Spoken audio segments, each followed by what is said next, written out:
이 시간 우리에게 주시는 하나님의 말씀은 구약성경 여호수아 11장 15절과 23절의 말씀입니다.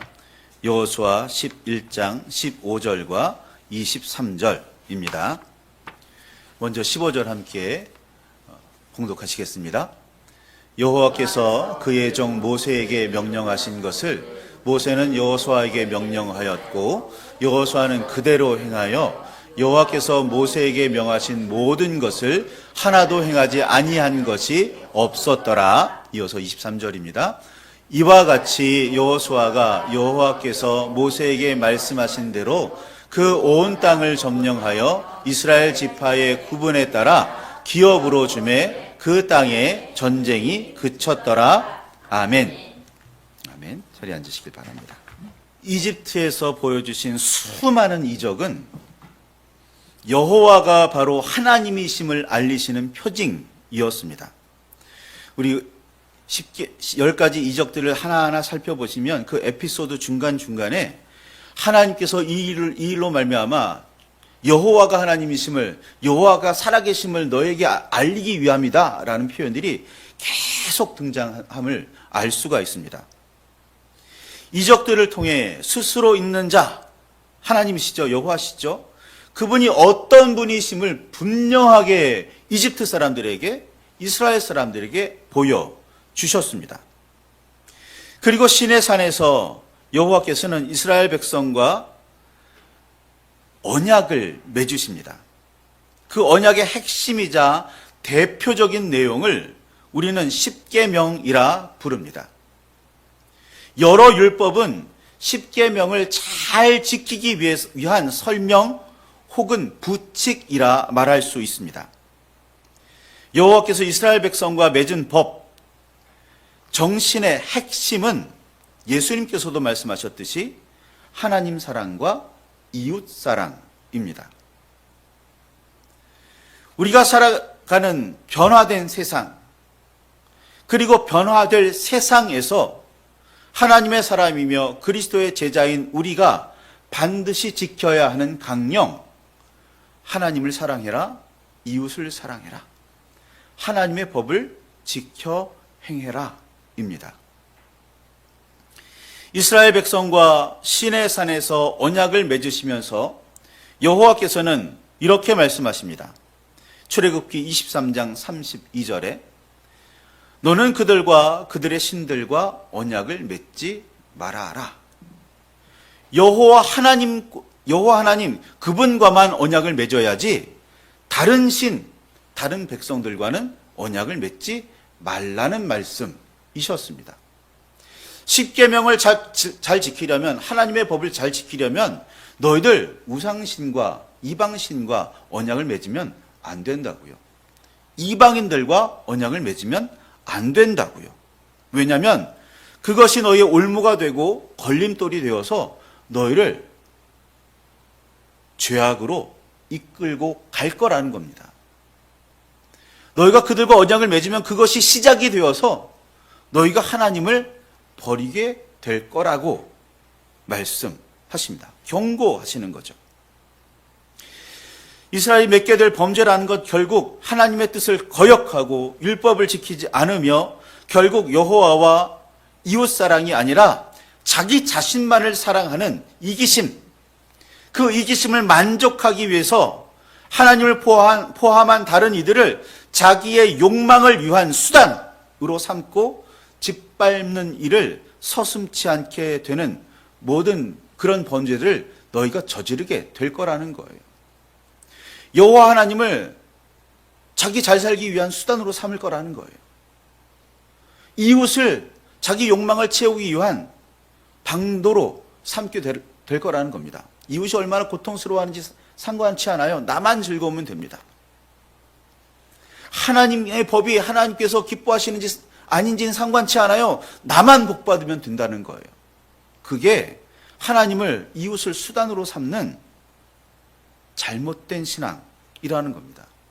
이게 가나안 사람들과 가나안이 섬기는 신들과 언약을 맺는 순간, 영합하는 순간 그런 일들이 시작된다는 겁니다. 여호와께서 가나안 사람들과 그들의 신들과 언약을 맺지 말라고 하신 이유는 여호와를 하나님으로 붙들고 섬기며 따르라는 뜻이었습니다. 여호와 외에 다른데 눈을 돌리지 말라는 말씀이었습니다. 수많은 이적을 베푸시면서까지 구원하신 백성이 다른 길로 나아가 잘못된 길로 빠지지 않게 하시려는 의도입니다. 하나님께서 내가 창조한 사람이 악에 물들어 하나님을 버리고 고통 중으로 나아가는 모습을 보시고 기뻐하실 리가 없잖아요. 아담과 하와가 아무리 죄를 지어서 에덴에서 쫓겨났지만 그들에게 가지옷을 지어 입히시는 하나님이세요.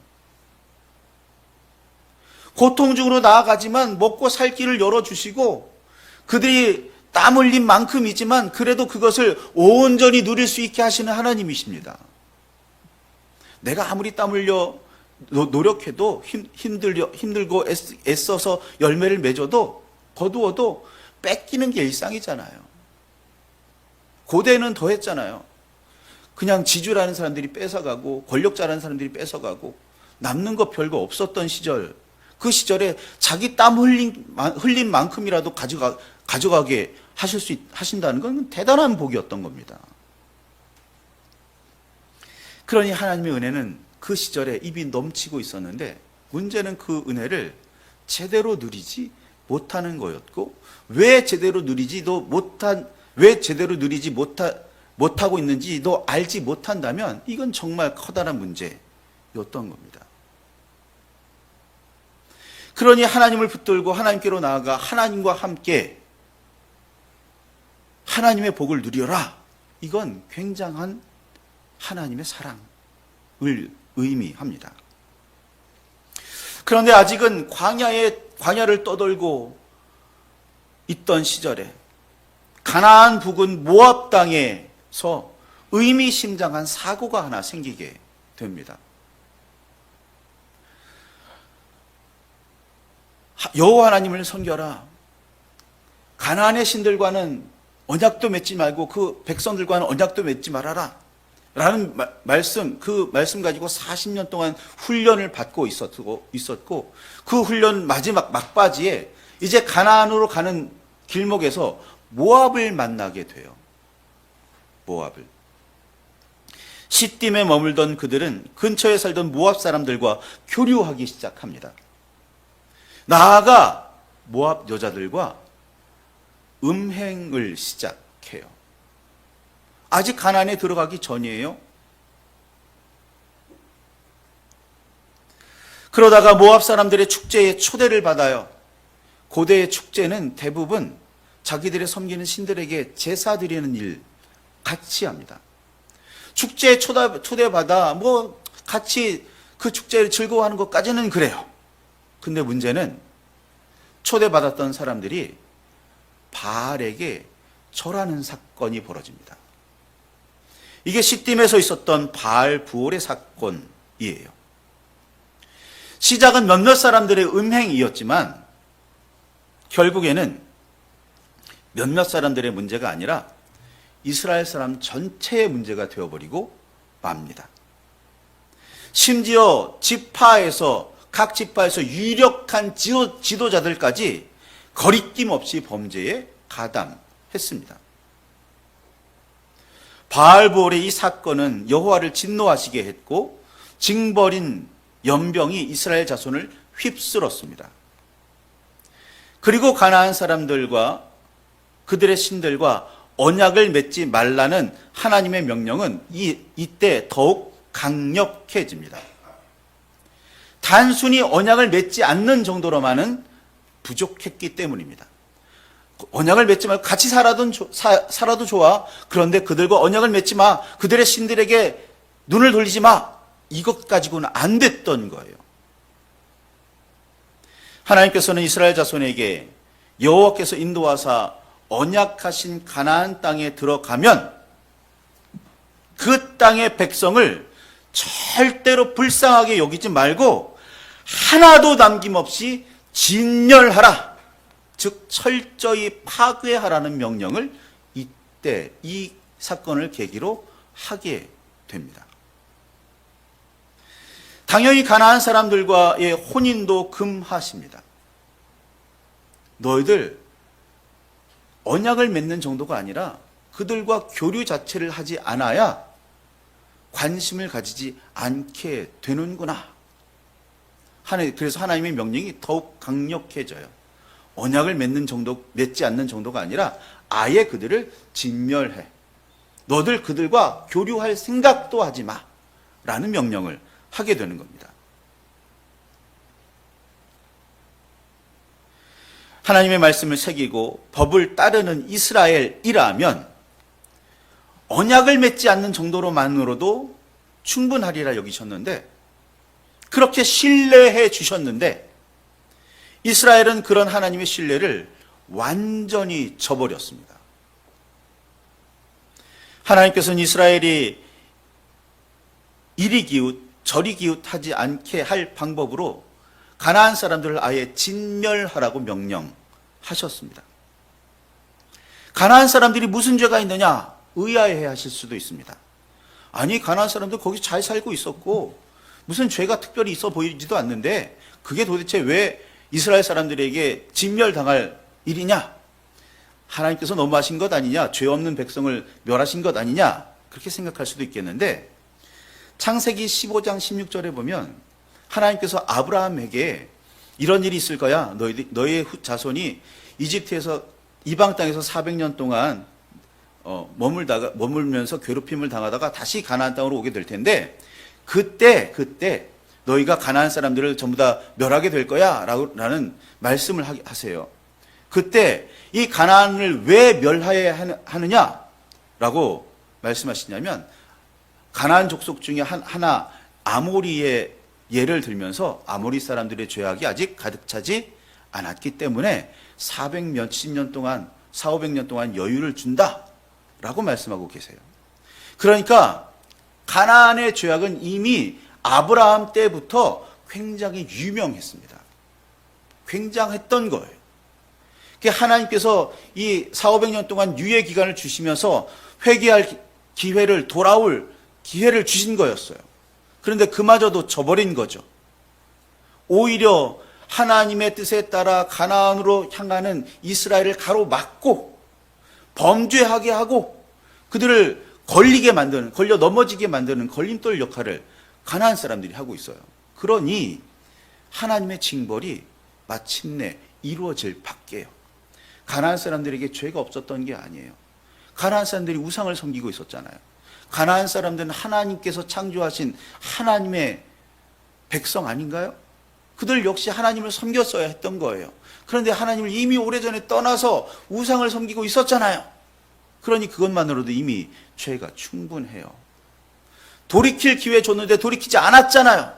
그 긴 기간 동안 돌이키지 않았으니 멸망밖에 남을 게 없었던 거예요. 그런데 심지어 이스라엘 백성이 그 가나안을 배우고 있네요. 그러니 하나님께서는 이스라엘 백성에게 말씀하시는 겁니다. 진멸해라. 그들의 죄악도 죄악이지만 너희도 물들까 걱정된다. 그러니까 진멸해라 라고 말씀하십니다. 죄악과의 관계를 아예 끊어버려라. 조그만한 빌미도 남기지 말아라 말씀하시는 거예요. 그런데 아시겠지만 가나안 땅에 들어가기 전에 이미 수많은 문제를 이스라엘은 일으킵니다. 그리고 이제 드디어 그래도 하나님께서 때때마다 징벌을 좀 내리셨고 그래서 돌이키고 하는 일들이 반복되다가 결국 그래도 여호수아를 통해서 가나안을 점령하게 하세요. 이게 여호수아에 있는 사건들, 이야기들이잖아요. 가나안 점령의 중대한 사명을 받은 여호수아, 가나안의 죄악을 징벌하면서도 동시에 이스라엘 자손이 가나안의 죄악에 물들지 않도록 지켜내야 했습니다. 그런데 시작부터 삐걱됩니다. 요단강을 건너기 전에 여리고를 엿보라고 보낸 두 사람이 여리고에 살던 한 여인과 언약을 맺고 돌아옵니다. 그 백성과 언약을 맺지 말라고 하셨는데 광야 40년 동안 그걸 훈련받았을 텐데 물론 목숨이 위태롭긴 했어요. 살아 돌아가야 정탐할 내용을 줄 수도 있기는 했습니다. 그래도 하나님께 구하고 하나님 살려주십시오 기도하기 전에 간구하기 전에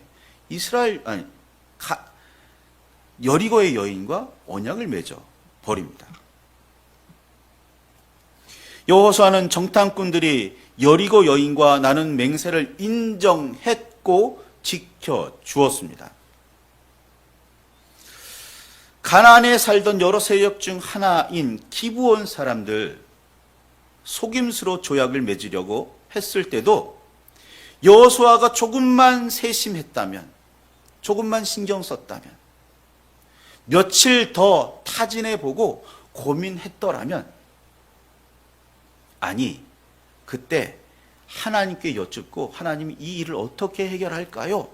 하나님께 나아가기만 했더라면 기브온 사람들과의 언약은 맺지 않았을 겁니다. 그런데 결국 정탐꾼 2명이 여리고에서 시작한 가나안 사람들과의 언약은 기브온 주민과의 정식 조약으로 확대됩니다. 조심하지 않고 경계를 소홀히 한 결과 그렇게 조약은 성사되었고 결국 이 조약은 이스라엘의 올무로 남게 됩니다. 이후 가나안 점령 과정에서 문제는 점점 심각해집니다. 가나안 남쪽을 점령할 때도 그랬지만 가나안 북방을 점령하면서는 모든 나라의 머리에 해당하는 하솔만 불사릅니다. 나머지 성읍은 전부 다 남겨둡니다. 이게 여호수아 11장 13절의 표현, 설명이에요. 하나님께서는 진멸하라고 말씀하셨어요. 진멸이라는 건 철저히 파괴하라는 거예요. destroy, totally, 전부 다. 그런데 철저히 파괴하지 않고 하솔만 불태웁니다. 왜? 하솔이 가장 강한 성이었거든요. 나머지는 남겨두어요. 가나안 주민 중 이스라엘 자손이 유독 두려워했던 사람들이 있습니다. 기억하시나요? 가나안 정탐했을 때 가나안 땅에 이런 사람들도 살고 있어요. 우리는 메뚜기처럼 보일 뿐이에요 라고 말했던 사람들, 아낙 자손입니다. 거인족이자 네피림의 후손입니다. 창세기 6장 4절에 보면 고대로부터 용사였고 전쟁 잘하고 싸움 잘하기로 유명한 사람들입니다. 그냥 거인이 아니라 싸움까지 잘하는 거인들, 아낙 자손입니다. 하나님의 도우심으로 이스라엘 자손은 온 산지의 아낙 자손들을 멸절했고 성읍들을 진멸할 수 있었습니다. 그런데 성경을 잘 살펴보면 그 멸절과 진멸의 실상을 볼 수 있는데, 멸절하고 진멸하기는 했지만 가사와 가드와 아스돗에는 여전히 남아 있습니다. 이 가드 사람으로 유명한 사람이 있습니다. 누군지 기억하시나요? 다윗과 싸웠던 골리앗이 가드 사람입니다. 골리앗이 그렇게 크고 골리앗이 그렇게 엄청난 무장을 할 수 있었던 이유, 네피림의 후손이었거든요.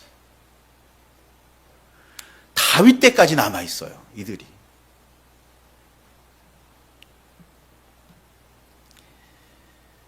하나님의 말씀을 온전히 따랐다기보다는 할 수 있을 만큼만 준행했다는 말입니다. 온전히라는 말은 빼야죠. 그렇죠? 진멸이 아니라 그냥 멸했다라고 말해야죠. 말이 어폐가 있는 겁니다. 하나님의 말씀대로 온전히 따랐다고 성경은 그렇게 기록하고 있는데 그렇게 말하기는 문제가 있어요. 진멸했다는 표현은 자평이고 실제로는 하나님의 뜻대로 말씀하신 대로 온전히 행하지를 않았습니다. 결국 이스라엘은 가나안을 정복하기는 했지만 산지 깊숙이 숨었거나 스스로 굽히고 들어온 가나안 사람들은 남겨두고 말았습니다. 성경은 여호수아가 정복해내지 못한 땅들이 매우 많았음을 너무나 잘 알려줍니다. 특별히 여호수아 13장 1절에서 7절의 말씀을 보면 여호수아가 정복하지 못한 땅이라고 등장해요. 하나님께서 다 정복하라고 말씀하셨지만 여호수아도 정복해내지 못한 땅인 겁니다. 능력이 없어서 정복하지 내지 못했을까요? 의지가 없어서 그렇게 하지 않았을까요? 하나님께서 함께 계셨는데 능력이 없었다고 말하는 건 말이 안 돼요. 그러니 의지가 없었던 겁니다. 마음이 문제였던 거죠. 신명기 10장 16절에 있는 것처럼 마음의 할례를 받아야 하는 이유가 여기 있는 거예요. 여호와께서 명하신 모든 것을 하나도 행하지 않은 것이 없다. 여호와께서 말씀하신 대로 그 온 땅을 점령했다 라는 표현이 성경에 있기는 하지만 사실은 여호수아와 이스라엘 자손은 가나안을 온전히 점령해내지 못했습니다. 아니, 가나안을 온전히 점령한 역사가 이스라엘 역사상 한 번도 없었다고 말해야 정확합니다. 지금도 마찬가지이죠.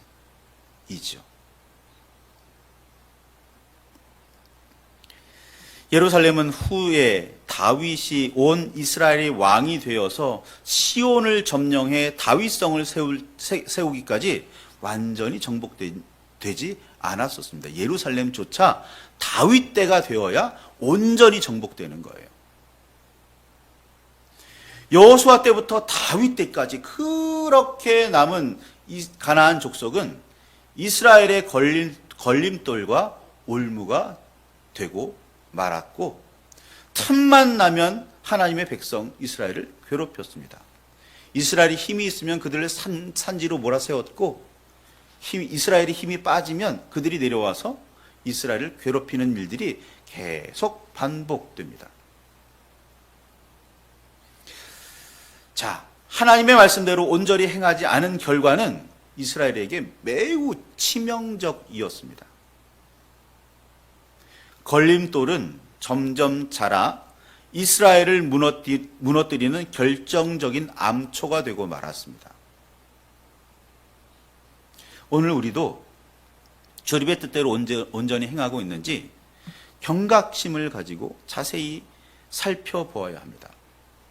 하나님을 사랑하라고 했는데, 이웃을 사랑하라고 했는데 얼마나 온전히 하나님을 사랑하고 이웃을 사랑하고 있는지, 그저 내 힘이 닿는 데까지만 하고 하나님의 주님의 그 능력을 힘입어 하나님의 뜻에 합당할 때까지 더 하고 있는 건지, 하나님의 뜻을 이루기 위해서 힘을 더 내고 있는 건지 우리 생각해 보시기를 바랍니다. 추석이 다가왔습니다. 가족들을 만날 때마다 우리들 고민합니다. 다툼 생기지 않았으면, 뭐 이상한 말 듣고 마음 상하지 않았으면, 아무 생각 없이 하는 말일 텐데 굉장히 상처가 되는 그런 말들. 그런데 생각해 보십시오. 내가 저를 사랑한다면 그 상처가 되는 말들 미리 생각해 볼 거고, 그렇죠? 걸러낼 거 아니에요. 그러니 우리들 근심하고 걱정한다는 건 충분히 사랑하지 못하고 않고 서로 그렇게 나누고 있지 못하다는 걸 의미하잖아요. 하나님과의 관계에서도 마찬가지라는 겁니다. 오늘 우리 말씀을 붙들고 깊이 묵상하시기 바랍니다. 하나님을 온전히 사랑하고 계십니까? 이웃을 온전히 사랑하고 계십니까? 할 수 있을 만큼만이 아니라 주님의 뜻에 닿을 때까지 힘을 내어 사랑하고 계십니까? 주님의 뜻을 이루고 계십니까? 말씀을 붙들고 깊이 묵상하시기 바랍니다. 살피시길 바랍니다. 주의 뜻대로 온전히 이루는 저와 여러분이 되시기를 바랍니다. 우리 함께 말씀을 붙들고 기도하시겠습니다.